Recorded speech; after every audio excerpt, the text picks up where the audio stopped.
Here we are again. I want to tell you a story. This goes back to Oakhurst School.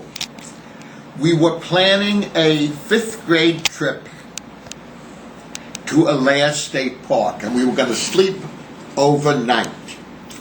And it took a lot of preparation and so forth, and we were all ready to go. That morning, I said to the custodians, I really need to get into the school before you come in the morning. So give me a key to the back door. It was a door to the original wing, and you went down a long hall, and you came out near the art room and so forth. What was the art room? That's another story for another time. And as I walk into this hallway, right at the door, coming in from the outside, I see that there's water underneath my feet. I sloshed around a little bit, and then foolishly, I turned on the light. If I didn't have my boots on for the camp out, I guess I wouldn't be here to tell the story. Now I have to see, where is this water coming from? I go down the hallway, and I'm starting to hear like a waterfall. And I get to the steps to go up to the office floor, and it's like a waterfall coming down the steps. Oh, where's the source of this water coming from? So I start slushing up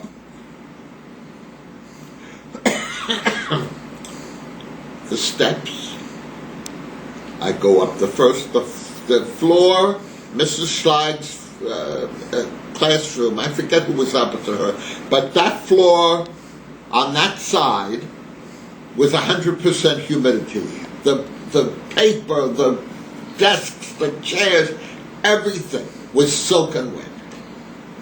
So I go up to the next level, and there's the source of the water. Somehow, someone turned on, I didn't even know this thing was there. It was a canvas hose in case there was a fire. I guess it was installed before they ever had fire extinguishers, back in 1900. And it had a shut-off on it, and somebody had turned the water on. Now, I think it scared them, frightened them, because when the water, it was all wrapped up. And when the water went on, it jumped out with the water, and it was on all night. At that time, I thought, well, some kids got into the school. But I've had other thoughts since then. And I think maybe it was a custodian who did that. Anyhow, here we are, ready. The 5th grades are ready to go.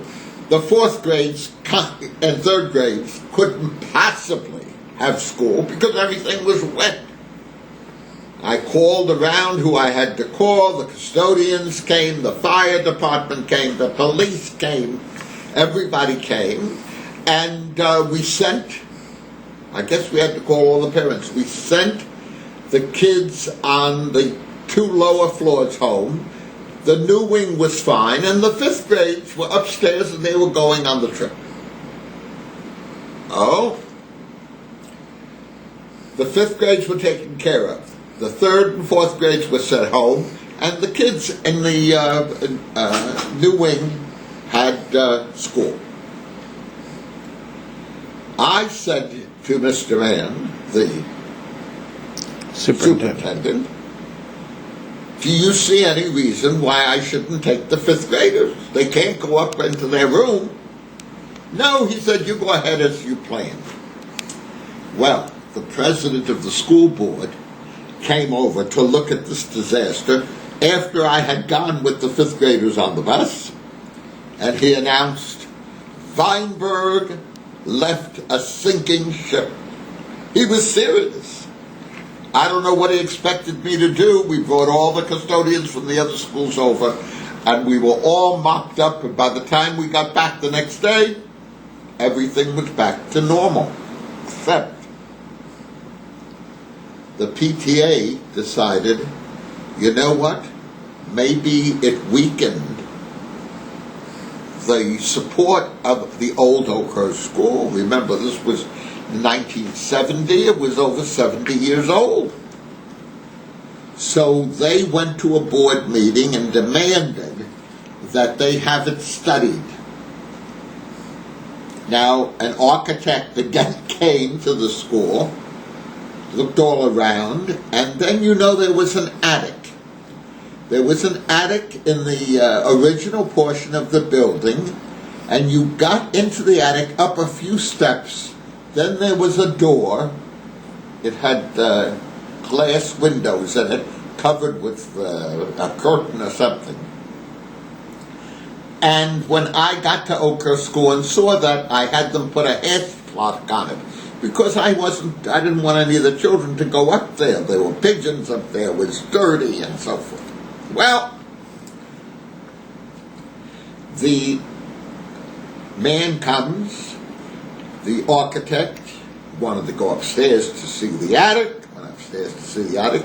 Louise had given him the key, to get in the hasp-lock. So now he's up there, he opens the door. The what? The hasp. Oh, the hasp lock. Right. Okay. So he goes up and leaves the door ajar, and the lock in the door. Betty Bale comes by and thinks to herself, well, that's not right. We have to close that off. So she closes the door, puts the lock, snaps it, and goes on her way, not realizing that the man, the architect, was now stuck upstairs in the attic and nobody knew he was there. No problem at Oakhurst School, because he knocked and called, and somebody came, and they sent down for the other lock, the other key. No, they didn't.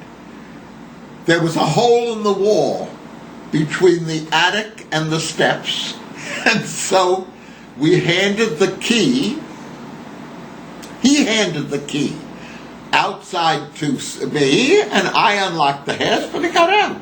You see, Oakhurst School had lots of openings that really shouldn't have been there. Well, anyhow, the result of the study, the architectural study of the original wing, was presented to the Board of Education. We all went. We wanted to hear what he had to say.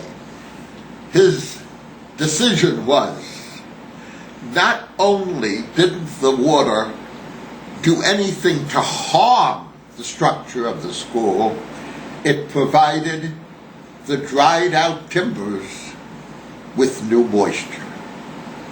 So there we are. Now, I'll tell you about another time, the next time we get together. All right?